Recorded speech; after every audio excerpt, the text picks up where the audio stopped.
Donc bonjour à tous, bienvenue pour cette nouvelle vidéo où nous allons parler du signe astrologique des Gémeaux. Donc les Gémeaux est le signe de la résolution de la dualité en une synthèse fluide.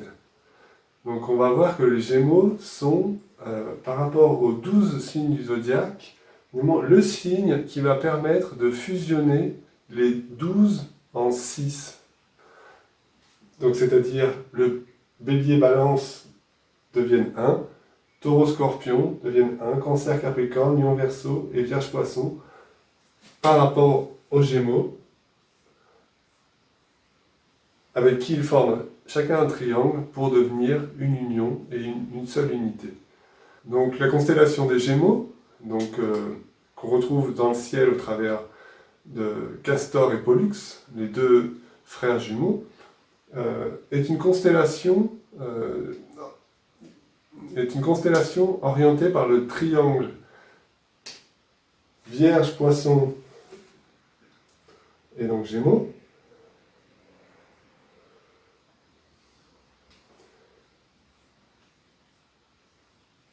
qui est le triangle de constellation de rayon 2. Donc la constellation de Gémeaux va être porteur du rayon d'amour-sagesse, qui va être le signe d'un don d'amour et d'une fluidité qui va s'exprimer comme on va le voir par la suite.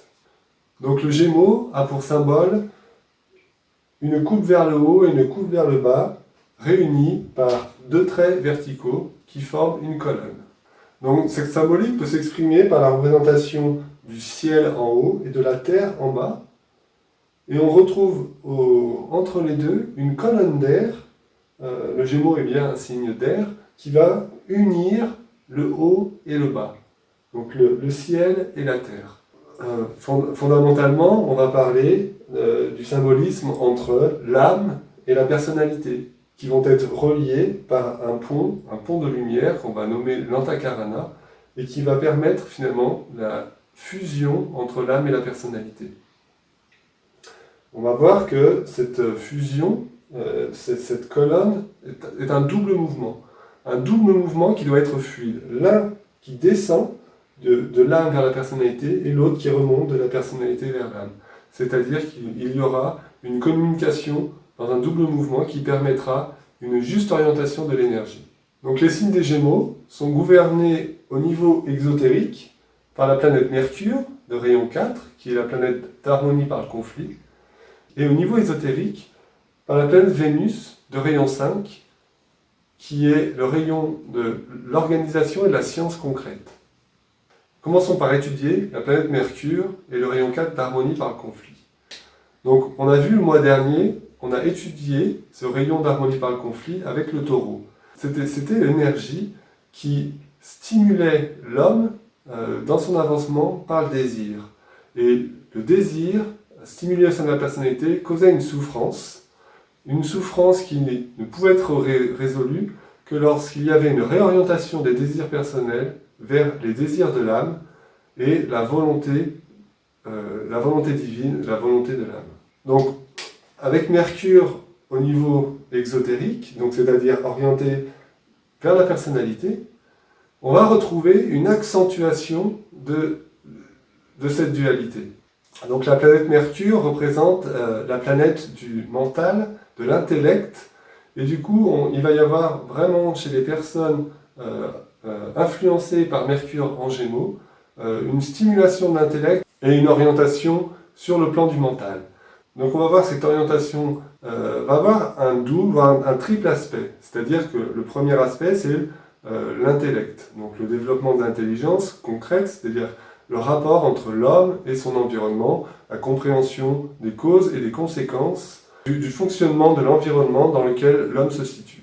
Et il va falloir dépasser ce développement de l'intellect pour réorienter le mental sur un autre plan qui va être le mental de cœur, qui est le mental illuminé, et où il va y avoir finalement une unité avec l'ensemble des vies sur Terre et une compréhension aimante de ce qui se vit en chaque être, et une reliance avec les autres par une compréhension en soi de ce qui se vit intérieurement. Il va y avoir une troisième orientation du mental qui va être vers le mental abstrait. Et dans ce contact avec le mental abstrait, on va être en rapport avec les idées divines, c'est-à-dire avec le plan supérieur. C'est-à-dire qu'il va y avoir une fusion de l'âme avec l'esprit. Donc on va voir que ces trois aspects du mental vont se développer par Mercure dans un premier temps et par la planète Vénus dans un second temps. Donc la construction de la personnalité au niveau du règne humain va être l'intermédiaire entre le monde animal et le monde divin. Le signe des Gémeaux est un intermédiaire entre deux règnes, donc que ce soit le règne des humains et le règne de l'âme, le règne de l'âme ou le règne de l'esprit, entre le règne animal et le règne des âmes, le troisième règne et le cinquième règne. Donc dans un premier temps, l'énergie des Gémeaux, gouvernée par ce rayon 2 d'amour-sagesse, va être orientée vers la paix, va être orientée vers ce désir et cette aspiration à une paix et une harmonie dans le monde. Donc on va avoir avec cette énergie Gémeaux la construction d'une personnalité très instable. La phrase clé va être que l'instabilité fasse son œuvre. C'est-à-dire que les Gémeaux, c'est un signe de reliance, est un signe très aérien. C'est-à-dire qu'on va avoir des personnalités qui vont avoir une facilité dans la communication avec leur environnement et une superficialité dans les relations parce qu'on ne va pas rechercher des relations profondes. On va toujours être dans la superficialité, c'est-à-dire parler de la pluie du beau temps, parler de comment va la famille, les enfants. Vous voyez, mais on ne va pas rentrer dans l'intimité de l'être et l'intimité de ce qui se vit en conscience. La personnalité Gémeaux va être une personnalité qui recherche la liberté. Donc ça va être quelque chose d'essentiel de pouvoir se sentir libre et du coup de bouger à droite, à gauche, de voyager, de faire un métier puis après en faire un autre, mais surtout ne pas s'ancrer ou ne pas se stabiliser à un endroit bien précis parce que du coup c'est une perte de liberté. Donc là il va y avoir la notion d'engagement, c'est surtout ne pas s'engager, surtout rester libre. Donc là, on va voir que du coup, pendant cette période Gémeaux, il va falloir faire attention à est-ce qu'on va être dans une recherche de liberté personnelle ou est-ce qu'on va être dans la recherche d'un engagement et d'une direction de conscience bien précise. Parce qu'on a vu que le Gémeaux relie les paires d'opposés en une synthèse. Et on a vu qu'il relie les différents signes du zodiaque en un seul signe. Et ça va être la même chose pour lui, c'est-à-dire que le Gémeaux, son opposé est le Sagittaire. Et on voit que le Gémeaux, au niveau exotérique, c'est une instabilité, une recherche de liberté. Et au niveau du Sagittaire, on va avoir quelqu'un qui tire avec sa flèche, pointe un but. Mais du coup, pour être libre, c'est surtout, je n'atteins pas ce but. Donc j'ai un but à atteindre, mais surtout, je n'y vais pas, je ne m'y engage pas. Comme ça, je garde ma liberté et je reste dans des relations de surface où je peux communiquer à tout va et continuer mon existence dans une fluidité, dans un mouvement qui me plaît parce que du coup ça bouge, il y a du mouvement et il y a du changement en permanence. Donc maintenant on va passer à l'étude de la planète ésotérique du Gémeaux qui est Vénus. Donc Vénus, c'est la planète du rayon 5, le rayon 5 qui est l'organisation et la science concrète. Donc Vénus, c'est, on va dire, le créateur de la relation entre les deux paires d'opposés. Donc on a associé Vénus dans la mythologie grecque à la beauté et à la sexualité. C'est-à-dire que les deux paires d'opposés vont être compris entre l'homme et la femme. Donc du coup, on a associé Vénus à cette relation de couple et du coup orienté nos écrits là-dessus. Mais fondamentalement, la relation entre les paires d'opposés qu'initie Vénus, c'est la relation entre l'âme et la personnalité. Donc, du coup, il va y avoir au niveau de Vénus, de cette recherche d'harmonie entre l'âme et la personnalité. Donc, de l'utilisation du mental dans un premier temps par Mercure, où on va avoir des relations aériennes, superficielles, cette recherche de liberté, on va arriver avec la planète Vénus à la recherche d'une compréhension, vers la compréhension d'un plan. Donc pour résoudre le conflit amplifié par Mercure et le rayon 4, au niveau de la personnalité, il va falloir renoncer à sa propre vérité et avoir une nouvelle vision, détachée de sa vision personnelle pour pouvoir arriver à de justes relations. Donc prenons un exemple. Nous avons un couple dont l'un désire partir en vacances à la montagne et l'autre désire partir en vacances à la mer. Donc on va dire naissance du conflit. On pourrait dire on va trouver un compromis. Donc il décide de partir dans le Mercantour. Le Mercantour, on peut aller à la montagne et puis le soir même on est à la mer. Mais là du coup on est resté sur vraiment une réflexion intellectuelle en se disant on va trouver une solution concrète à notre problème qui finalement amène l'un et l'autre dans une satisfaction de son désir. Donc dans cette façon de résoudre la problématique, on va être au niveau exotérique avec Mercure, c'est-à-dire on trouve une solution extérieure au problème donné. Avec Vénus, on va chercher une solution intérieure plutôt qu'extérieure et qui soit commune aux deux. Donc, pour reprendre l'exemple de la montagne et de la mer, on va se poser la question, mais qu'est-ce qu'on recherche quand on va vouloir aller à la montagne ? Et là, on va dire, la montagne, c'est « mais moi, je veux prendre le grand air, moi, je veux marcher sur les sommets, je veux avoir une vision large sur la chaîne des montagnes, une vision large sur la vallée. » Ok, et pour la personne qui veut aller à la mer, qu'est-ce qu'elle recherche dans cet espace maritime? Et bien là, c'est moi, je veux prendre le grand large. Moi, je veux admirer le coucher de soleil sur un grand horizon.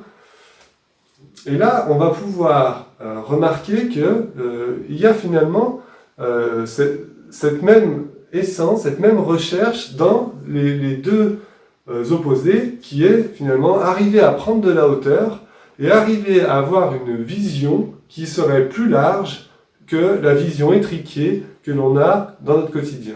Et bien là, on a un exemple qui nous montre que, dans un premier temps, on est dans cette vision étroite de la personnalité, mais qu'il y a une aspiration à aller vers une vision plus large et une vision globale du point de vue de l'âme. Mais si on reste d'un point de vue de la personnalité, on va chercher cette vision large à l'extérieur. Une chaîne de montagne, un coucher de soleil sur la plage. Avec l'orientation au niveau ésotérique, on va rechercher intérieurement. On va se dire, il n'y a peut-être plus besoin d'aller à la mer ou à la montagne, mais on va regarder intérieurement où est-ce que je vais trouver cette élévation pour pouvoir avoir cette vision éclairée.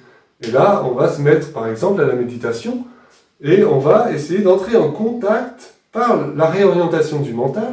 Donc on a vu avec Mercure, mais là qui se passe à travers l'énergie de Vénus, qui oriente les différents plans du mental, qui les discerne et qui va trouver finalement, au travers du mental illuminé et du mental abstrait, une vision large, une vision globale qui correspondent à ce qui était attendu au travers du conflit.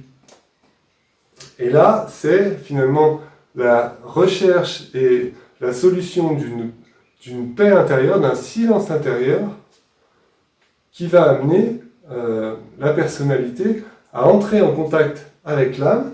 Donc, on a une première ascension et finalement, d'avoir une relation de l'âme avec la personnalité pour pouvoir incarner des idées essentielles à l'avenir de l'humanité et qui amènent le changement dans notre existence. Donc là, on voit bien le travail essentiel de Vénus qui va être cette synthèse dans cette relation entre d'un côté l'âme qui construit une personnalité, qui va d'abord se sentir libre d'elle-même, pouvoir faire ce qu'elle veut dans son environnement, jusqu'à finalement prendre conscience de l'origine du but de sa construction, qui est d'être relié à un plan d'ensemble, un plan global, pour incarner des idées d'ensemble qui servent l'évolution de l'humanité. Donc c'est le passage d'une vision extérieure-intérieure, ou alors qu'on peut appeler d'une vision horizontale à une vision verticale, ou alors une vision exotérique et ésotérique. Donc bien sûr, cela nous engage, avec cette énergie, à lâcher nos idéaux, à lâcher notre point de vue étroit, à lâcher notre propre vérité. Il y a vraiment un processus de renoncement qui s'offre à nous en Gémeaux pour pouvoir aller vers ces idées universelles. Donc on a en Gémeaux finalement cette double vision de la liberté.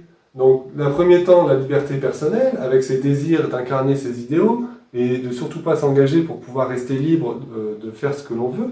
Mais dans un deuxième temps, la liberté devient une responsabilité d'incarner des idéaux plus élevés qui servent l'ensemble de l'humanité, et non plus soi en tant que partie séparée des autres. Donc on va retrouver cela dans la phrase clé du Gémeaux au niveau supérieur. Je reconnais mon autre moi, et dans l'effacement de ce moi, je crois en lui. Donc là on voit bien l'âme qui parle à son outil, la personnalité. L'âme qui reconnaît son autre moi, la personnalité, et dans l'effacement de cette personnalité, l'âme peut croître et mettre le plan à l'œuvre. Donc on a dans ce rapport-là la double relation Gémeaux-Sagittaire. C'est-à-dire que le Sagittaire, au niveau supérieur, va être cette âme qui guide la personnalité pour tirer la flèche et pointer un but de conscience à atteindre. Et là, on a bien le Gémeaux et le Sagittaire qui deviennent un, car ils reconnaissent un but de conscience à atteindre. Le Gémeaux devient stable, devient orienté et focalise son engagement vers ce but de conscience. Et le Sagittaire pourra atteindre ce but et en voir un autre. Ce qu'on verra dans quelques mois. Donc en rapport avec les signes du début du mois, donc on va avoir une suite logique aux événements. C'est-à-dire, en Bélier, nous avions cette innocuité du mental qui nous permettait d'être ensemencés par une idée nouvelle. En Taureau, il nous fallait cultiver l'immobilité et la vision claire pour pouvoir qualifier cette idée. Et en Gémeaux, la personnalité s'efface au profit de l'âme pour pouvoir engendrer de nouvelles pensées au sein de l'humanité. Donc cette humanité, en Gémeaux, devient réceptrice des idéaux futurs à incarner dans l'humanité et qui vont être la source du changement nécessaire à l'évolution de la vie. Donc le changement devient alors une conséquence d'une synthèse. C'est-à-dire que ce n'est pas changer pour pouvoir faire ce que l'on veut, mais c'est le changement parce qu'il y a une nécessité d'évolution. Nécessité de cohabitation entre les deux polarités, une immobilité au niveau de la personnalité, pour pouvoir invoquer les idées sur le plan de l'âme, et enfin recevoir ces idées et être dans l'action pour pouvoir les incarner. Ce qu'on verra le mois prochain dans le Cancer. Donc, nous avons eu en Bélier la fête du Christ, en Taureau la fête du Bouddha, et nous avons en Gémeaux la fête de l'humanité. Donc c'est en cette période où toute l'humanité doit se tendre vers ces idées nouvelles qui vont servir l'humanité dans son futur à venir.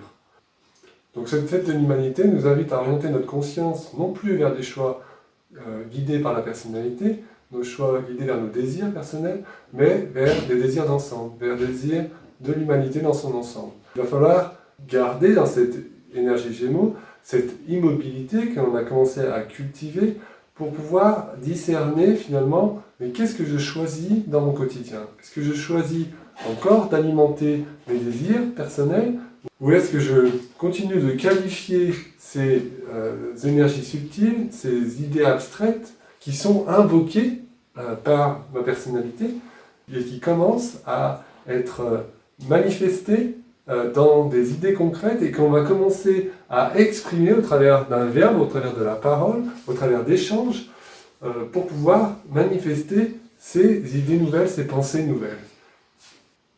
La pleine lune aura lieu le mercredi 26 mai à 13h13 et nous vous donnons rendez-vous le mois prochain pour les énergies qui suivront, qui sont les énergies cancer.